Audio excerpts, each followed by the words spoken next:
Hi friends, welcome back to my YouTube channel. ನೀವು ನೋಡ್ತಿದ್ದೀರಾ ಇವನ್ ಸ್ವಪ್ನ ಕಂಡ ಲಾಗ್ಸ್ ಚಾನಲ್. ಸೊ ಇವತ್ತಿನ ಒಂದು ಮೋಟಿವೇಶ್ನಲ್ ವಿಡಿಯೋ ಬಂದ್ಬಿಟ್ಟು, ನಿಮ್ಮ ಒಂದು ಪ್ರೀತಿಗೆ ಬೆಲೆ ಸಿಗದೆ ಇದ್ದಾಗ ಏನು ಮಾಡಬೇಕು.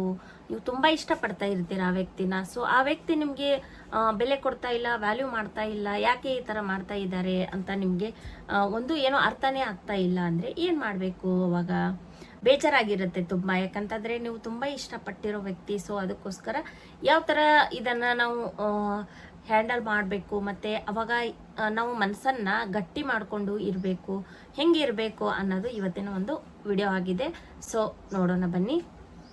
ಮೊದಲೇದಾಗಿ ಬಂದ್ಬಿಟ್ಟು ನಮಗೆ ಆತ್ಮಗೌರವ ಅನ್ನೋದು ಇರಬೇಕು. ಯಾಕಂತಂದರೆ ನಮ್ಮ ಮೇಲೆ ನಮಗೆ ಒಂದು ಗೌರವ ಇರಬೇಕು, ನಮ್ಮ ಮೇಲೆ ನಮಗೆ ಪ್ರೀತಿ ಅನ್ನೋದು ಇರಬೇಕು. ನಮ್ಮ ಮೇಲೆ ನಮಗೆ ಪ್ರೀತಿ ಮತ್ತು ಗೌರವ ಇಲ್ಲ ಅಂತಂದರೆ ಬೇರೆದವರು ಹೇಗೆ ಕೊಡೋಕೆ ಸಾಧ್ಯ ಅಲ್ವಾ. ಸೊ ಅದಕ್ಕೋಸ್ಕರ ನಮ್ಮ ಮೇಲೆ ನಮಗೆ ಆತ್ಮ ಗೌರವ ಅನ್ನೋದು ತುಂಬ ಇರಬೇಕು. ಸೊ ಆವಾಗ ನಮಗೆ ನಮ್ಮ ಪ್ರೀತಿ ಆವಾಗ ಸಿಗುತ್ತೆ. ಅವಾಗ ಏನು ಮಾಡ್ತಾರೆ ಅಂತಂದರೆ ಬೇರೆದವರು ನಮ್ಮ ಗೌರವವನ್ನು ಅರ್ಥ ಮಾಡ್ಕೊಳ್ಳೋಕ್ಕೆ ಶುರು ಮಾಡ್ತಾರೆ. ಸೊ ಅದಕ್ಕೋಸ್ಕರ ಆತ್ಮಗೌರವ ಅನ್ನೋದು ನಮಗೆ ಮೊದಲು ಇರಬೇಕು, ಮತ್ತು ಸ್ವತಂತ್ರತೆ ಅನ್ನೋದು ಇರಬೇಕು ನಮಗೆ. ನಾವು ಫ್ರೀಡಮ್ ಆಗಿ ನಮ್ಮಷ್ಟಕ್ಕೆ ನಾವು ಹ್ಯಾಪಿಯಾಗಿ ಇರೋದನ್ನು ನಾವು ಕಲಿಬೇಕು. ಆವಾಗ ನಮ್ಮ ಪ್ರೀತಿಗೆ ಒಂದು ಬೆಲೆ ಸಿಗುತ್ತೆ. ಸೊ ನಮ್ಮ ಮೇಲೆ ನಮಗೆ ಬೆಲೆ ಇರಬೇಕು. ಮೊದಲೇ ನಮಗೆ ನಾವು ಬೆಲೆ ಕೊಟ್ಕೊಂಡ್ರೆ ಮಾತ್ರ ಬೇರೆದವರು ನಮಗೆ ಬೆಲೆ ಕೊಡ್ತಾರೆ. ಸೊ ಅದಕ್ಕೋಸ್ಕರ ಅದನ್ನು ನಾವು ಬೆಳೆಸ್ಕೊಳ್ಬೇಕು. ಎರಡನೇದಾಗಿ ಬಂದ್ಬಿಟ್ಟು ತುಂಬ ನಾವು ನಿಷ್ಠೆಯಿಂದ ನಡ್ಕೋಬೇಕಾಗತ್ತೆ. ಯಾವ ಥರ ನಿಷ್ಠೆಯಿಂದ ನಡ್ಕೋಬೇಕು ಅಂತ ಅಂದರೆ, ನಿಮ್ಮ ಒಂದು ಭಾವನೆಗಳಲ್ಲಿ ಸತ್ಯತೆ ಅನ್ನೋದು ಇರಬೇಕು. ನಾವೊಂದು ಏನೇ ಮಾತಾಡುವಾಗ ನಾವು ಫೀಲಿಂಗ್ಸಿಂದ ಮಾತಾಡ್ತಾ ಇರ್ತೀವಿ. ಸೊ ನಮಗೆ ಅವಾಗ ಆ ಭಾವನೆಗಳಲ್ಲಿ ಅವರಿಗೆ ಸತ್ಯ ಕಾಣಿಸೋ ಥರ ಇರಬೇಕು, ಫೇಕ್ ಅಂತ ಅನ್ನಿಸ್ಬಾರ್ದು. ಆ ಥರ ನಾವು ನಿಷ್ಠೆಯಿಂದ ಇರೋದನ್ನು ಕಲಿಬೇಕು. ಮತ್ತು ನಾವು ಏನೇ ಒಂದು ಕೆಲಸ ಮಾಡುವಾಗ ಕೂಡ ನಾವು ನಿಷ್ಠೆಯಿಂದನೇ ಮಾಡಬೇಕು. ಆವಾಗ ನಮ್ಮ ಮೇಲೆ ಬೇರೆದವ್ರಿಗೆ ಪ್ರೀತಿ ಬರೋಕ್ಕೆ ಸಾಧ್ಯ ಆಗುತ್ತೆ. ಮತ್ತು ನಾವು ತಾಳ್ಮೆಯಿಂದ ಮಾತಾಡೋದನ್ನು ಕಲಿಬೇಕು ಅವ್ರ ಜೊತೆ, ಮತ್ತು ಹೃದಯಪೂರ್ವಕವಾಗಿ ಮಾತಾಡೋದನ್ನು ಕಲಿಬೇಕು. ಸೊ ಆವಾಗ ನಮ್ಮ ಒಂದು ಪ್ರೀತಿ ಅನ್ನೋದು ನಮಗೆ, ಆವಾಗ ನಮ್ಮ ಪ್ರೀತಿಗೆ ಒಂದು ಬೆಲೆ ಸಿಗುತ್ತೆ. ಅವರು ಕೂಡ ನಮಗೆ ರಿಟರ್ನ್ ನಮ್ಮ ಪ್ರೀತಿಗೆ ಬೆಲೆಯನ್ನು ಕೊಡ್ತಾರೆ. ಸೊ ಇದನ್ನು ಕೂಡ ನಾವು ಫಾಲೋ ಮಾಡಬೇಕು. ಇನ್ನು ಮೂರನೇದಾಗಿ ಬಂದ್ಬಿಟ್ಟು, ಮತ್ತು ಪ್ರೀತಿಯಲ್ಲಿ ಯಾವತ್ತೂ ಕೂಡ ನಾವು ಮಿಸ್ಅಂಡರ್ಸ್ಟ್ಯಾಂಡಿಂಗನ್ನು ಮಾಡ್ಕೋಬಾರ್ದು. ಮಿಸ್ಅಂಡರ್ಸ್ಟ್ಯಾಂಡಿಂಗ್ ಇದ್ದರೆ ಅಲ್ಲಿ ಯಾವತ್ತೂ ಕೂಡ ಪ್ರೀತಿ ಅನ್ನೋದು ಸಕ್ಸಸ್ ಆಗಲ್ಲ. ಸೊ ಯಾಕೆ ಮಿಸ್ಅಂಡರ್ಸ್ಟ್ಯಾಂಡಿಂಗ್ ಬರುತ್ತೆ ಅಂತ ಅಂದರೆ, ನಾವು ಫೇಕ್ ಆಗಿ ಇದ್ದಾಗ ನಮಗೆ ಅವಾಗ ಮಿಸ್ಅಂಡರ್ಸ್ಟ್ಯಾಂಡಿಂಗ್ ಬರೋಕ್ಕೆ ಸಾಧ್ಯ ಆಗುತ್ತೆ, ಅವಾಗ ಪಾಸಿಬಿಲಿಟಿ ಇರುತ್ತೆ. ಸೊ ಮಿಸ್ಅಂಡರ್ಸ್ಟ್ಯಾಂಡಿಂಗ್ನ ಮಾಡ್ಕೋಬಾರ್ದು ಒಬ್ರಿಗೊಬ್ರು. ಅದೇ ಥರ ಇಬ್ಬರು ಹಾನೆಸ್ಟಿಯಾಗಿ ಇರಬೇಕು. ಯಾವಾಗೂ ಕೂಡ ಪ್ರತಿ ಸಲನೂ ಅಂದರೆ ಒಂದೇನೋ ಒಂದು ಕಾಲ್ ಬರುತ್ತೆ, ಸೊ ಅದನ್ನು ಮೊಬೈಲನ್ನು ತೆಗೆದಿಡೋದು, ಈ ಥರ ಮಾಡಿದ್ರೆ ಅವಾಗ ಕನ್ಫರ್ಮ್ ಆಗಿ ಬೇರೆದವ್ರ ಜೊತೆ ನೀವು ಇದ್ದೀರಾ ಅಂತ ಅರ್ಥ ಆಗುತ್ತೆ ಅಲ್ಲಿ. ಸೊ ಆ ಥರ ಎಲ್ಲ ಮಿಸ್ಅಂಡರ್ಸ್ಟ್ಯಾಂಡಿಂಗನ್ನು ಮಾಡ್ಕೊಳಕ್ಕೆ ಹೋಗಬೇಡಿ, ಅಂದರೆ ತಪ್ಪನ್ನು ಮಾಡೋಕ್ಕೆ ಹೋಗಬೇಡಿ ಯಾವತ್ತೂ ಕೂಡ.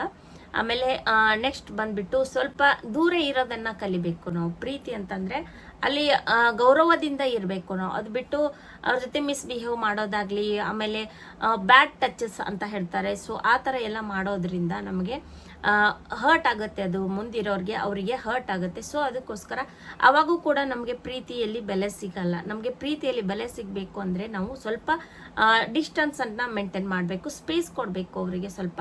ಆವಾಗ ನಮ್ಮ ಪ್ರೀತಿ ಮೇಲೆ ಅವರಿಗೆ ನಂಬಿಕೆನೂ ಕೂಡ ಬರುತ್ತೆ. ಆವಾಗ ನಮ್ಮ ಪ್ರೀತಿಗೆ ಬೆಲೆನೂ ಸಿಗುತ್ತೆ. ಎಷ್ಟು ನಾವು ಪ್ರಾಂಪ್ಟ್ ಆಗಿ ಇರ್ತೀವೋ ಅಷ್ಟು ನಮಗೆ ಪ್ರೀತಿ ಅನ್ನೋದು ಬೇಗ ಸಿಗುತ್ತೆ, ಮತ್ತು ಬೇಗ ನಮ್ಮನ್ನು ಅರ್ಥ ಮಾಡ್ಕೋತಾರೆ. ಆವಾಗ ನಮಗೆ ನಮ್ಮ ಪ್ರೀತಿ ಮೇಲೆ ಅವರಿಗೆ ಬೆಲೆ ಬರುತ್ತೆ. ಸೊ ಈ ಥರ ಮಾಡಬೇಕು.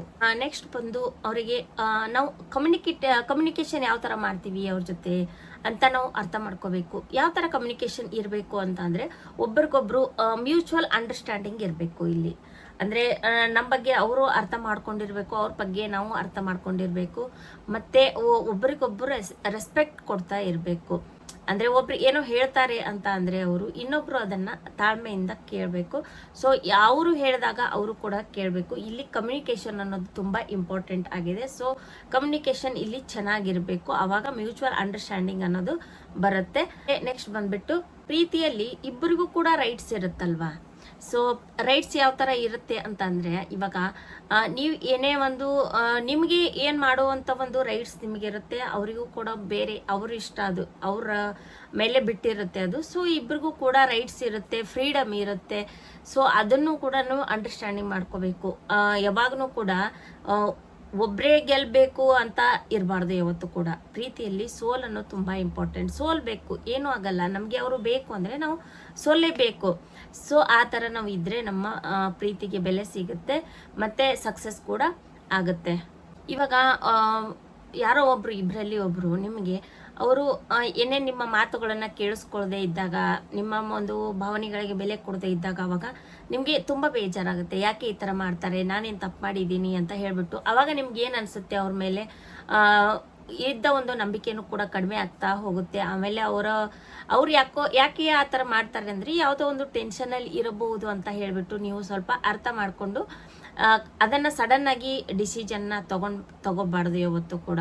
ಸೊ ಆ ಥರ ನೀವು ಮಾಡಿದ್ರೆ ನಿಮ್ಮ ಪ್ರೀತಿಗೆ ಒಂದು ಬೆಲೆ ಸಿಗುತ್ತೆ ಮತ್ತು ಸಕ್ಸಸ್ ಕೂಡ ಆಗೋ ಚಾನ್ಸಸ್ ಇರುತ್ತೆ. ಸೊ ಅದಕ್ಕೋಸ್ಕರ ಯಾವತ್ತೂ ಆ ಥರ ಮಾಡೋಕ್ಕೆ ಹೋಗಬೇಡಿ.